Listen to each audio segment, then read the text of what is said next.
Yesterday was an extremely unfortunate day as India's coffee baron's missing body was finally discovered. VG Siddhartha set up India's first popular coffee chain. He opened his first outlet at Bengaluru's famous Brigade Road in 1996. He dared to think outside the box.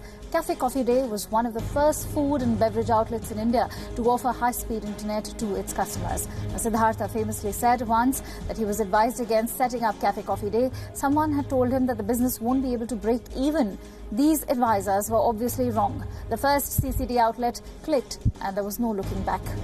Siddhartha comes from a family that has history of growing coffee. It has been a family business for 140 years now. Now, after a short stint as an investment banker, he formed a coffee trading company called Amalgamated Bean Company. This is now India's biggest green coffee exporter with a turnover of 2,500 crore rupees. Siddhartha decided to open his own chain of coffees after noticing an internet cafe serving beer in Singapore. Café Coffee Day now has 1,750 cafes in more than 200 cities, including outlets in Prague, Vienna and Kuala Lumpur. Around 30,000 employees work there. Initially, the chain had the first mover advantage, setting up shop before big foreign brands like Starbucks and Costa Coffee. This enabled CCD to venture into different arenas, and eventually Siddhartha lost the plot. In 2017, he was accused of tax evasion, and the Income Tax Department raided 20 locations known to him. It was alleged that he had concealed income with 650 crore from the Income Tax Department. Now, Siddhartha needed money, and not just to pay his debts, expanding his portfolio. He ventured into IT and financial sector too. His business was expanding rapidly, and he was not able to keep up. According to figures from March this year, the total debt of Coffee Day Enterprises stood at over 6,500 crore rupees, up by 64%. After the Mindtree deal that also went through in March this year, where VG Siddhartha sold his 20.3% stake in the software company to L&T for a price of over 3,200 crore rupees, the net debt of Coffee Day Enterprises stood at 2,400 crore rupees. The wavering debt figures led to uncertainty among investors that reflected in the markets, with CCD stocks plunging to almost half since March this year. In Bengaluru, with video journalist Chandan, Mr. Virendra, WION, World is One.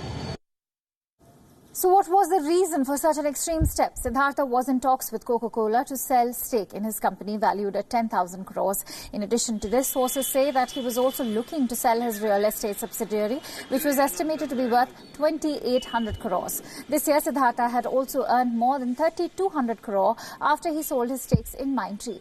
At the time of his death, Siddhartha had a complex structure of over 50 subsidiaries with an estimated value of over 18,000 crore, which is nearly 3 times his debt. And now let's shift focus over to Bangladesh, which is now facing its worst ever dengue fever outbreak. More than 1,000 people in Bangladesh, the majority of whom are children, have been diagnosed with dengue in the last 24 hours. The dengue outbreak has put a severe strain on the country's already overwhelmed medical system, as hospitals are flooded with patients. More than 50 districts have been affected by the disease, but the country's capital of Dhaka has been the worst hit city in the country. Dhaka শহর স্বভাবতভাবেই নোংরা, আর এটার জন্য নাগরিক অবশ্যই দায়ী। সাথে সাথে তো আমাদের যারা নগরপতি আছে তারাও দায়ী, কারণ তারা তাদের যথেষ্ট যেই দায়িত্ব কর্তব্য সেটা গ্রহণ করছে না। তারা যদি শহরটাকে পরিষ্কার প্রতিনিয়ত পরিষ্কার রাখে, সাথে মশার ওষুধ দেয়, তাহলে হয়তো বা একটু কমার সম্ভাবনা আছে। Officials are struggling to contain the outbreak, drawing criticism and spreading panic among some residents. The lack of facilities and manpower makes it impossible to contain the growing epidemic. The manpower বা logistics support বা আমাদের যে technology সেই পরিমাণ আমাদের নাই, যার কারণে খুব বেড পেতে হচ্ছে। তারপর আমাদের হাসপাতালে যতটুকু বেড, আমাদের রোগী ভর্তি প্রায় 2 গুণের অধিক, প্রায় 3 গুণ আমাদের রোগী ভর্তি। তার মধ্যে আমাদের এই যে হাসপাতালের ডেঙ্গু রোগীগুলো এখন আমাদের ভর্তি করাতে হচ্ছে, যার কারণে আমরা সরকারি হাসপাতালের কোনো ডেঙ্গু রোগীকে আমরা ফেরত পাঠাচ্ছি না। প্রত্যেকটা রোগীকে আমরা ভর্তি করাচ্ছি। হয়তো আমরা সবাইকে আমরা শয্যা বা বেড দিতে পারছি না, ফ্লোরে হলেও তাদেরকে আমরা নিয়ে চিকিৎসা করছি।